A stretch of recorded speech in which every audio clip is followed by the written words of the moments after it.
नमस्कार, मैं आशुतोष कुमार और आप देख रहे हैं इनखबर.com। प्रधानमंत्री मोदी ने अपने इंटरव्यू में कई बातें क्लैरिफाई की, लेकिन एक सवाल का ठीक जवाब नहीं दिया कि इस बार वो किस लोकसभा सीट से चुनाव लड़ने वाले।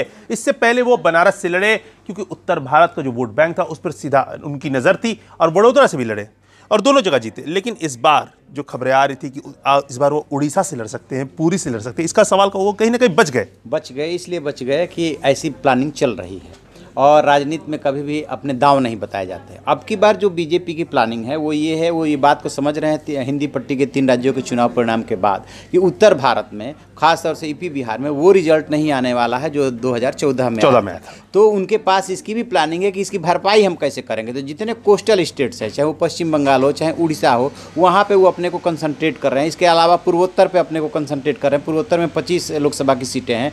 तो ये बात चल रही है कि क्या प्रधानमंत्री उड़ीसा में अपना प्रभाव जमाने के लिए, लोगों को मैसेज देने के लिए क्या पुरी से चुनाव लड़ सकते हैं। तो उन्होंने ना भी नहीं किया है। जो सवाल पूछा गया था उसमें उन्होंने ना भी नहीं किया, हाँ नहीं किया है। तो इसका मतलब है सियासत में जो है, जब सवाल का जवाब नहीं देते हैं तो इसका मतलब कुछ ना कुछ तो अंडर कंसिडरेशन है, और वो कोस्टल स्टेट्स पे अपने को कंसंट्रेट कर रहे हैं। बीजेपी के अध्यक्ष अमित शाह कई बार इस बात को बोल चुके हैं।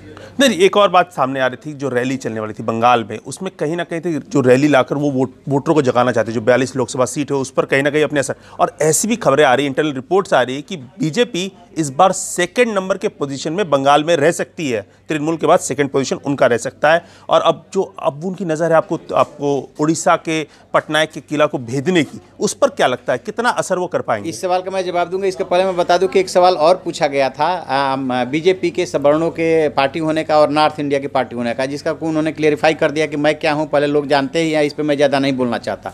दूसरा, उन्होंने साफ साफ कहा कि बीजेपी अब सिर्फ नॉर्थ इंडिया की पार्टी नहीं है, नॉर्थ ईस्ट से लेकर के और कश्मीर से लेकर के साउथ तक बीजेपी है। तो ये 2 उन्होंने चीज़ें कर दी। अब जो आप सवाल पूछे हैं कि पश्चिम बंगाल में यात्रा को लेकर के जो कोर्ट ने रोक लगा दी वो नहीं कर पाए, और पश्चिम बंगाल में क्या स्थिति है। पश्चिम बंगाल और केरल जो 2 एक तरह से वामपंथियों के पहले गढ़ हुआ करते थे, तो पश्चिम बंगाल का किला तो ढह गया, अब केरल में है। लेकिन जो पश्चिम बंगाल में शासन कर रहा है वो वामपंथी तर्ज पे ही सरकार को चला रहा है। तो उसका वहाँ पे दोनों जगह पे, न सिर्फ पश्चिम बंगाल पे, दोनों जगह पे बीजेपी बहुत मजबूत हुई है। चुनाव में, विधानसभा के चुनाव में हार जाना या पंचायत के चुनाव में हार जाना एक बात है, और जब लोकसभा का चुनाव होता है तो उसमें सीधे आदमी को दिखता है कि हम प्रधानमंत्री चुन रहे हैं। तो उस स्थिति में फिर आकर के वो जो है सपोर्ट करने लगता है। तो बीजेपी का जो आकलन है, अपना अंदरूनी आकलन है, उसमें वो मान के चल रहे हैं कि पश्चिम बंगाल और उड़ीसा इस बार उनका साथ देगा। इस रणनीति के तहत काम कर रहे हैं, और इसी रणनीति के तहत पुरी से उनके चुनाव लड़ने की बात। तो वक्त का इंतजार करना होगा, जब लोकसभा के चुनाव की घोषणा होगी उसके बाद पता चल पाएगा प्रधानमंत्री मोदी इस बार पिछली बार की तरह 2 सीटों पर लड़ने वाले ही। अगर 2 सीटों पर लड़ेंगे तो कौन सी सीट छोड़ेंगे वो पूरी के लिए। पिछली बार बनारस छोड़ने की बात आ रही थी, लेकिन बनारस नहीं छोड़ा, प्लस अपने घर को नहीं छोड़ा, गृहघर जो वडोदरा उसको नहीं छोड़ा कि हम गुजरात से कहीं ना कहीं से लड़ेंगे।